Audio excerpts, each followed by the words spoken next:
김성태 전 쌍방울 회장의 구속 여부가 이르면 오늘 밤에 결정될 걸로 보입니다.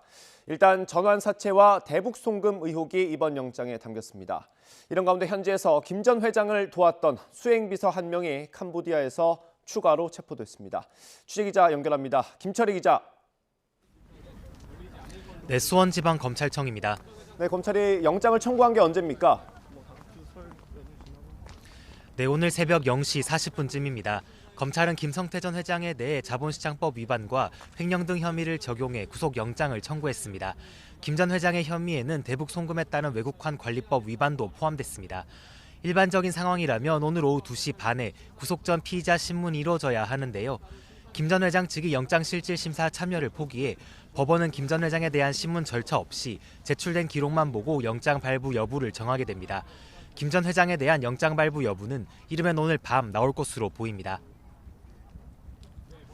네, 김성태 전 회장에 대한 검찰 조사는 어제도 종일 이어진 겁니까?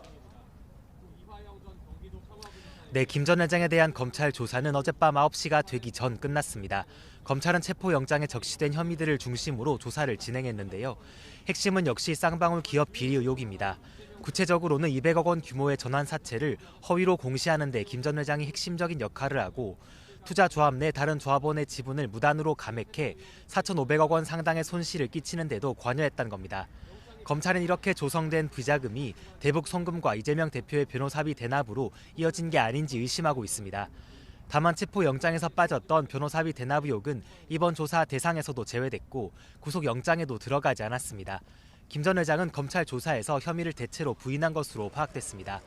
전환사채 발행을 지시하고 보고받긴 했지만 허위 공시는 실무자 선에서 한 일이라 알지 못했다고 반박했습니다. 지분 무단 감액에 대해서도 조합원의 동의를 다 받았고 지분을 변경해야 할 이유가 충분해 혐의가 성립하지 않는다고 주장했습니다. 대북 송금이 이뤄진 것 자체는 인정했는데요. 다만 개인 돈으로 한 거란 입장은 이번에도 굽히지 않았습니다. 또 전환사채 발행을 통한 비자금 조성에 대해서는 잘 모른다는 답변을 반복했는데 앞서 태국에서 체포된 금고직이 재경총괄 본부장 A씨가 구체적인 내용과 사용처 등을 안다며 자신은 발을 빼기도 했습니다.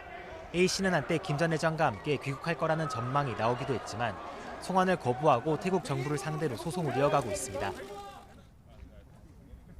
네, 김 전 회장을 도왔던 인물이 또 체포됐다고요?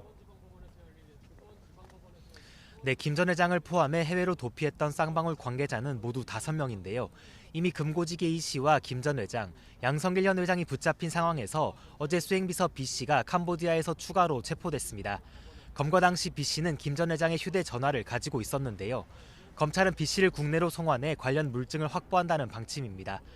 이제 남은 건 김 전 회장의 조카면서 수행비서 역할을 했던 C씨 한 명입니다. 검찰은 C씨가 김 전 회장과 쌍방울 그룹 임직원들 사이에서 어떤 지시가 오갔는지 알고 있을 것으로 보고 계속해서 행방을 쫓고 있습니다. 지금까지 수원지방검찰청에서 전해드렸습니다.